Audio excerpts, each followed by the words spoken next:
Welcome to Ask and Learn. In this question, it is given that when a cannonball is fired, the momentum of the system is conserved. We have to tell the momentum will be conserved when the momentum is not a vector quantity. So we can say that this is our system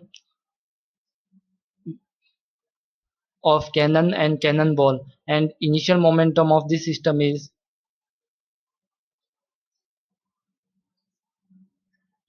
0. Let when a cannonball is fired, so we can say that this is cannonball is fired. Let this velocity of the cannonball is in this direction, that is v2, and mass of this ball, let this is m2, and this is our cannon with mass m1. Let this velocity is in this direction with a v1 velocity. So we can say that this is our final momentum of this should be 0 because there is no external force in this system. So we can say that because there is no external force,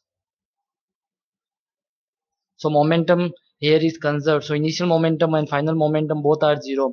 So if the momentum is vector quantity, so we can say that final momentum is given by, that is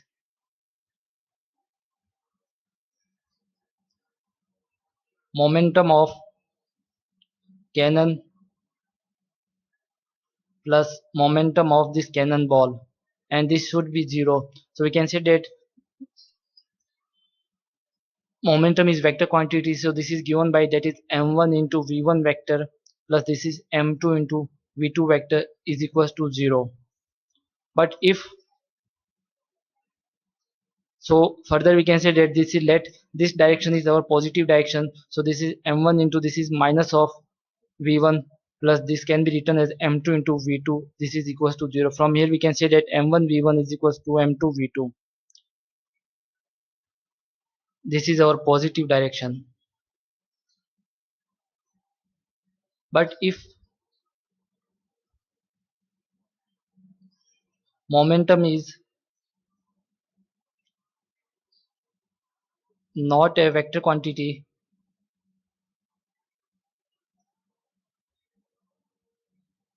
then final momentum is given by,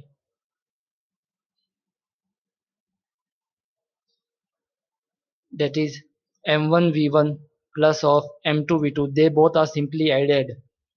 So and we can say that this is never equals to 0. So we can say that when momentum is not a vector quantity, the final momentum not equals to 0, and it will increase from initial momentum, that 0 to final momentum have some value. This is not actually possible. Thank you.